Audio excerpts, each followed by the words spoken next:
All right, what's up, everybody? So today I had an incredibly good leg session. Actually, on my first set, I accidentally took my set of hack squats to failure. I got 5 reps and I thought I had a 6 in the tank, but I failed at the sticking point. The weight came back down. Luckily, I have pretty good mobility, especially with a low stance, to be able to get out of that safely. So, with that being said, the reason I'm making today's video, it's not really planned, but on the car ride back from the gym, I was listening to, it was kind of perfect timing, like right as I left, Thrall actually posted a video about adding weight to the bar and adding weight to a machine, dumbbell, whatever you're using. Basically just adding load and progressing in your training. And that's a topic that, as you guys know, interests me quite a bit because I think there's a lot of misconceptions and a lot of improper mindsets when it comes to adding load and progressing within your training. So he had a few words of wisdom in here, and I think it's important that you guys kind of hear that, and I want to make a response to kind of just build off what he said and put my 2 cents in because this is kind of like my bread and butter. The first thing he said that really, really caught my mind was that you don't need to just adapt from session to session, and more specifically, you can use the same load and the same protocol for multiple sessions in a row, from like a string of sessions or a block of training or however you like to put it, and it can still be stimulative. And this is a mindset that nobody talks about, and I think it's cool that he brought it up because it's so important. So the best way to think about it is, if you do, say, 4 plates on the hack squat for one session, will that get you as much quad growth as someone that does 4 plates for the same reps, say 8 times over a month? Who do you think would have the bigger quads? Probably the person that does the same weight and same reps for 8 times over the month, for a simple reason that they're just doing more. They're having more frequency, more volume, and that's going to lead to more growth. At a certain point, it's a good idea to add weight to that hack squat, but it's more so out of convenience, and that's something I'll expand on a little bit throughout this video. So I think in general, we just need to have a more realistic approach and humble ourselves when it comes to adding load and when it comes to progressing within our training. A lot of us think that we just are entitled to adding weight and that we should be adding weight every session or every week. And when you really put that in perspective and do the math and zoom out a little bit, it's pretty ridiculous to actually do that. And even for the super strong guys, even for someone like myself, where I think I'm a little bit gifted for strength, even I'm not just like adding weight all the time, because then I would just be the strongest person on earth. And when it comes to building up your muscles and chasing hypertrophy, ultimately what you're looking for isn't necessarily more weight, although it is more convenient. Again, like I'll expand on that later in this video. You're looking for mechanical tension. More specifically, you're just looking for a stimulus to actually build your muscle.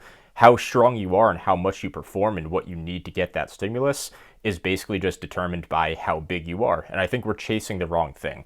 A lot of you guys have been following me forever. It's an underground niche community, so a lot of you guys will understand this stuff. But for any of my new viewers, I think this is an important thing to actually understand. It is kind of one of my core philosophies on this channel. So when it comes to adding weight, let's humble ourselves. Appreciate the weight that you're at and milk out what you can from that weight. Master that weight before adding weight to that bar.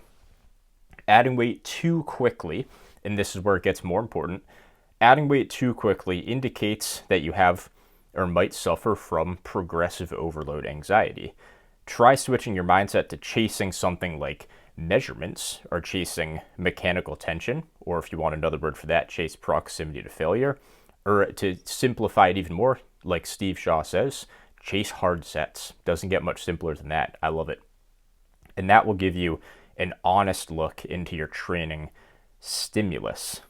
If you want the outcome, chase what causes it. Don't chase the outcome. So a good way to look at this is, on that ride back from the gym, it was about 20-something miles. And an analogy I thought of when I was driving that is, like, I just drove a marathon. But who cares? Like, nobody cares, right? I didn't get any adaptations from it because I didn't actually run it. I drove it.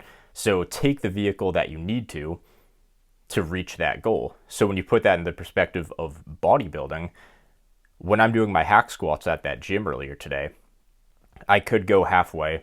I could just go to parallel. I could put my feet up higher and wider to get more glute and hip out of the movement. And I could just go to 5 plates or 6 plates or whatever. But at the end of the day, that's like taking a car to drive a marathon. I want to run the marathon to get me those running adaptations, aka the hypertrophy adaptations. So what did I do? I put my feet lower, I had decent control of the eccentric, and I pushed myself unintentionally to failure. Usually I try and stop right at 0 RAR, but that's besides the point. The analogy has set in already. I don't need to elaborate on a rather simple analogy. So basically what you want to do here, chase the cause of growth. Chase the cause of the outcome, not the outcome itself. Because if you're trying to run marathons and you have your sight set on 26 miles, I would take a car. I would probably take like a bus, or a train's even faster. I would take a plane, that's even faster. And that means I can do it more often and get there faster. But that doesn't actually get me adaptation. So take the tool that you need, using it properly to get to that outcome. And you'll see it's not so much about the outcome, it's about how you get there. And ultimately, I think that's a good way to look at bodybuilding. So chase stimulus, chase proximity to failure, and all this stuff.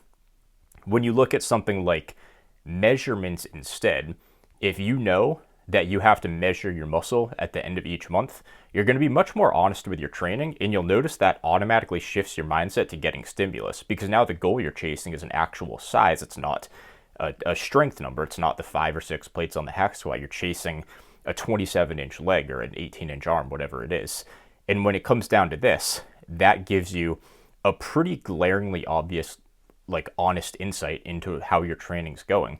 I caught this with myself with the hack squat, and this is essentially what I was doing with my power building phase a few years back.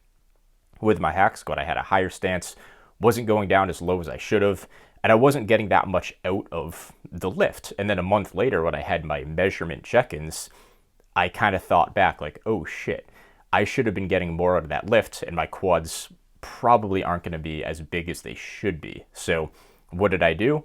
I changed my technique up, and now I'm just chasing stimulus. And ironically, chasing the stimulus and building muscle will get you stronger, and it will get you truly strong in a hypertrophy sense. And that means that you can actually expose that muscle to whatever, and it has the adaptations, it has the size to pretty much manage what you need to continue to get it to grow. So, like I said, run the marathon, don't drive the marathon. And one last point to finish up this video, heavier weight isn't necessarily more stimulative. This is a huge misconception. Heavier weight is essentially just more convenient at a certain point to continue training with optimal technique.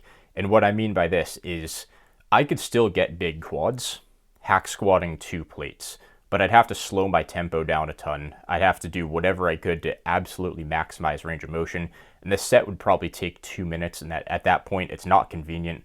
I'm building up a bunch of fatigue, and I'm just risking failing for other reasons. If in a practical sense, I can no longer do 2 plates on the hack squat and train with my ideal technique in the ideal rep range that I'm looking for, then I should add weight so I can match that technique. The best way to look at hypertrophy training is have your technique down and then pick the weight that maximally challenges that technique, but you can maintain it and still get to the ideal proximity to failure that you're aiming for within the rep range that you're looking for as well. The load is the last thing you need. You have to build stimulus, and you have to get stimulus out of your lifts and string together multiple sessions to build that stimulus and then to be able to add weight. And that's a pretty good short to mid-term indicator that you are making progress. Don't stress too much about it. Chase stimulus and actually measure your muscles too, guys. It's insane how we have all these strength standards. Everybody talks about everybody's strength numbers, but we don't talk about like the basic muscle measurements. Like we don't have normal standards for how big your quads should be, or your calves, or your arms, like let alone forearms, chest, all that kind of stuff. Start measuring, and that will give you a shift in mindset that you might need to break out of the progressive overload anxiety and shift your focus to chasing stimulus, chasing proximity to failure, chasing mechanical tension.